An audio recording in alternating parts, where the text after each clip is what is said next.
안녕하세요. CTS 시청자 여러분, 전주 예수비전교회 이국진 목사입니다. 오늘은 덤으로 사는 인생에 대해 함께 나누고자 합니다. 야곱아, 너를 창조하신 여호와께서 지금 말씀하시느니라. 이스라엘아, 너를 지으신 이가 말씀하시느니라. 너는 두려워하지 말라. 내가 너를 구속하였고 내가 너를 지명하여 불렀나니 너는 내 것이라. 제가 아는 한 사업가가 있습니다. 그분은 아버지로부터 물려받은 사업을 아주 크게 일으킨 분이었습니다. 그런데 그분은 자기 자신이 장자인데 하나님의 일을 하지 않고 이렇게 사업을 하고 있다는 것에 대한 고민이 있었습니다. 성경에 보면 처음 태어난 것, 초태생은 다 하나님의 것이라고 했는데 자신이 목회자의 길로 가지 않고 이렇게 사업을 하고 있는 것이 괜찮은 것인가 질문하였습니다. 저는 그분에게 간단하게 대답했습니다. 장자라고 해서 굳이 목회자의 길로 가지 않으셔도 된다고 말했습니다. 그 이유를 세 가지로 말했습니다. 첫째로, 하나님의 일은 성직의 길만을 의미하지 않기 때문입니다. 사실 우리에게 주어진 모든 사명이 하나님께서 기뻐하시는 하나님의 일입니다.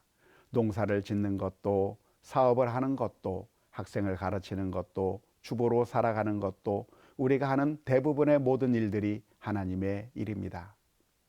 사실 무엇을 하는가 보다 더 중요한 것은 어떻게 하느냐입니다. 성직자가 되기만 하면 하나님께서 기뻐하실까요? 그렇지 않습니다. 엘리의 두 아들 홈니와 비느하스도 제사장이었지만 그들은 악한 일을 했기에 하나님의 심판을 받았습니다. 하지만 요셉은 성직자의 길을 걷지 않았습니다. 종의 일이었고 감옥의 일을 했고 총리의 일을 했습니다.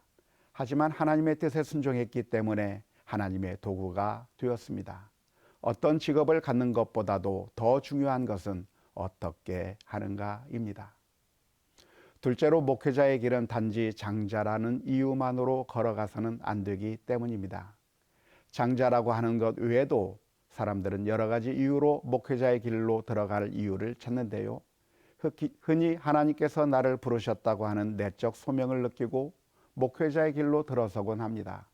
하지만 그것만으로 충분한 것은 아닙니다. 그 사람이 과연 목회자적 자질과 은사를 가졌는가도 중요합니다. 교회 공동체가 어떤 사람에게 당신은 목회자의 은사와 자질이 있다고 하는 것을 인정할 때 목회자의 길로 들어서야 하는 것이죠. 그것을 가리켜 외적 소명이라고 부릅니다.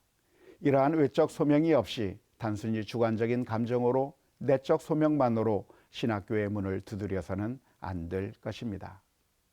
셋째로, 초태생들이 다 하나님의 것이지만 이들이 모두 다 하나님의 일을 해야만 했던 것은 아니기 때문입니다. 당시 당자들의 숫자가 23,273명이었는데요. 레위인 23,000명으로 그들의 일을 대신하여 성막에서 일을 하게 하고 부족한 273명에 대해서는 5세겔씩 바쳐서 1365세겔을 드리는 것으로 해결을 했습니다.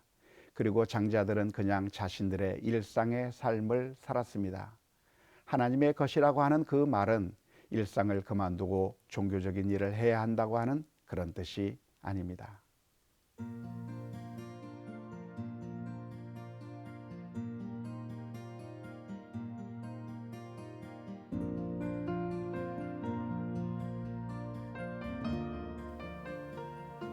사실 신약적 관점에서 보면 장자들만 하나님의 것이 아니라 우리 모두가 하나님의 것입니다. 그 옛날 장자들이 죽임을 당할 때 문설주의 피를 발라 그 죽음을 면했기 때문에 장자들이 하나님의 것이라고 선포한 것인데요. 신약적인 관점에서 본다면 우리 모두가 다 영원한 죽임을 당해야 될 사람들이었습니다. 그런데 예수 그리스도의 피로 인하여 우리 모두가 살게 되었습니다.